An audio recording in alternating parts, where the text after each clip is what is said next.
नमस्कार, मैं हूं आपके साथ मनीषा सिंह और आप देख रहे हैं एबीपी गंगा। तो महिला आरक्षण विधेयक पर बहुजन समाज पार्टी की मुखिया और उत्तर प्रदेश के पूर्व मुख्यमंत्री ने बड़ी प्रतिक्रिया दी है। बसपा चीफ ने कहा कि जनगणना कराने में समय लगेगा। उन्होंने दावा किया कि लागू होने में समय लगेगा। देश की भोली भाली महिलाओं को प्रलोभन दिया जा रहा है। मायावती ने कहा कि अभी आरक्षण लागू नहीं हो पाएगा। बसपा चीफ ने कहा कि सरकार इस विधेयक में से 2 प्रावधान को हटाएं। सरकार को ऐसे प्रावधान लाना चाहिए कि जल्द आरक्षण लागू हो। उन्होंने कहा कि परिसीमन में कई साल लग जाएंगे। मायावती ने मांग की है कि ओबीसी महिला को अलग से आरक्षण मिलना चाहिए। बसपा चीफ ने कहा कि हमारी पार्टी इस बिल का समर्थन करती है। उन्होंने दावा किया कि बीजेपी और कांग्रेस आरक्षण नहीं देना चाहिए। पूर्व सीएम ने कहा कि ये बिल आंखों में धूल झोंकने जैसा है। उन्होंने कहा कि इस विधेयक के जरिए आरक्षण देने की नीयत नहीं है। उन्होंने कहा कि विधेयक में कई प्रावधान जिससे 15 और 16 सालों तक महिलाओं को लाभ नहीं मिलेगा। 20वें संशोधन विधेयक 2023 के अंतर्गत देश में लोकसभा व राज्य विधानसभाओं में भी 33% महिलाओं को आरक्षण दिए जाने के कुछ प्रावधान इसमें इस प्रकार से बनाए गए हैं, जिसके तहत अगले काफ़ी वर्षों तक अर्थात लगभग 15-16 वर्षों तक, यानी कि कई चुनाव तक देश की महिलाओं को ये आरक्षण प्राप्त नहीं हो पाएगा। और इस विधेयक में ऐसे जो प्रावधान रखे गए हैं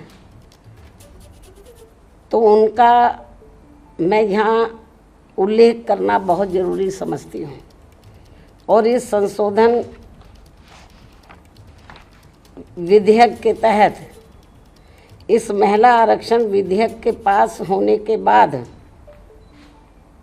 पहले पूरे देश में जनगणना कराई जाएगी। जब ये बिल पास हो जाएगा हाउस में, पार्लियामेंट में, तो पास होने के बाद पहले पूरे देश में जनगणना कराई जाएगी। पास तो हो जाएगा ये, लेकिन तुरंत लागू नहीं होगा। और पास होने के बाद पहले पूरे देश में जनगणना कराई जाएगी। और जब ये जनगणना पूरी हो जाएगी तो तब उसके पश्चात ही पूरे देश में लोकसभा तथा राज्य विधानसभाओं का परिसीमन पुनः कराया जाएगा। इसके बाद फिर परिसीमन होगा, सीटों का कराया जाएगा।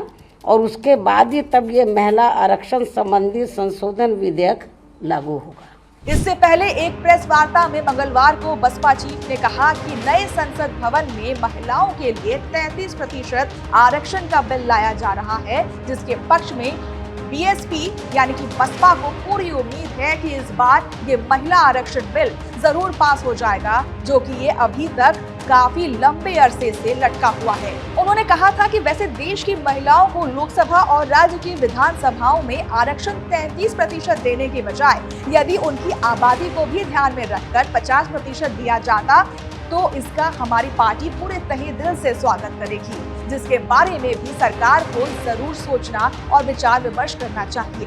मायावती ने कहा था कि साथ ही महिलाओं के आरक्षण में से एससी, एसटी और ओबीसी वर्गों की महिलाओं का आरक्षण का कोटा अलग से सुनिश्चित किया जाना चाहिए, यानी कि एससी और एसटी को अब तक मिल रहे कोटे में शामिल ना किया जाए, वरना इन वर्गों के साथ काफी नाइंसाफी होगी।